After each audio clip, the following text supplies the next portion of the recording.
أعوذ بالله من الشيطان الرجيم. بسم الله الرحمن الرحيم. نون والقلم وما يسطرون. ما أنت بنعمة ربك بمجنون.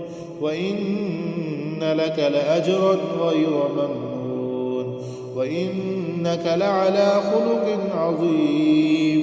فستبصر ويبصرون بأيكم المفتون.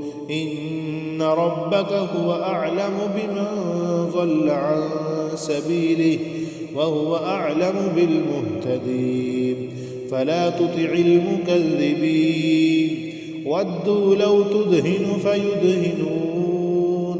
ولا تطع كل هلاف مهين هماز مشاء بنميم مناع للخير معتد أثيم عتل بعد ذلك زنيم أن كان ذا مال وبنين إذا تتلى عليه آياتنا قال أساطير الأولين سنسمه على الخرطوم إنا بلوناهم كما بلونا أصحاب الجنة إذ أقسموا ليصرمنها مصبحين ولا يستثنون فطاف عليها طائف من ربك وهم نائمون فأصبحت كالصريم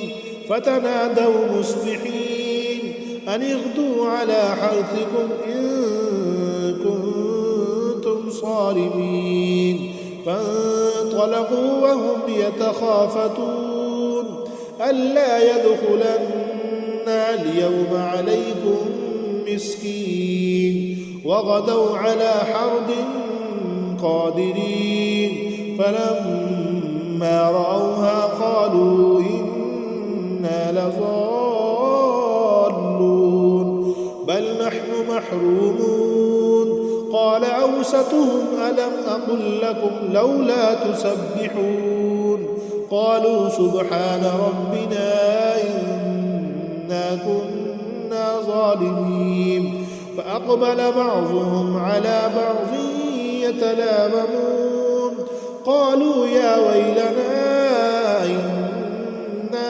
كنا طاغين عسى ربنا أن يبدلنا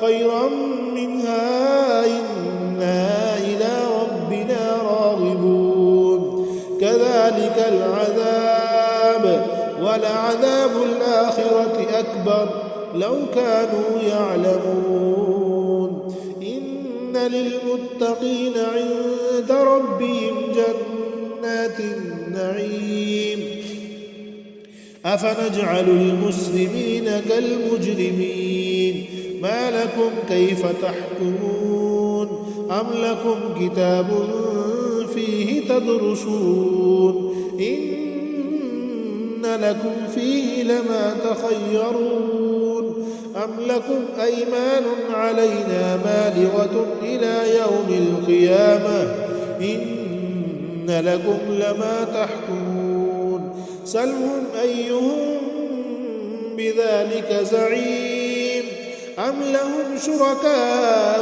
فليأتوا بشركائهم إن كانوا صادقين يوم يكشف عن ساك ويدعون إلى السجود فلا يستطيعون خاشعة أبصارهم ترهقهم ذلة وقد كانوا يدعون إلى السجود وهم سالمون فذرني ومن يكذب بهذا الحديث سنستدرجهم من حيث لا يعلمون وأملي لهم إن كيدي متين أم تسألهم أجرا فهم من مغرم مثقلون أم عندهم الغيب فهم يكتبون فاصبر لحكم ربك ولا تكن كصاحب الحوت لولا أن تداركه نعمة من ربه لنبذ بالعراء وهو مذموم فاجتباه ربه فجعله من الصالحين وإن يكاد الذين كفروا ليزلقونك بأبصارهم لما سمعوا الذكر ويقولون إنه لمجنون وما هو إلا ذكر للعالمين.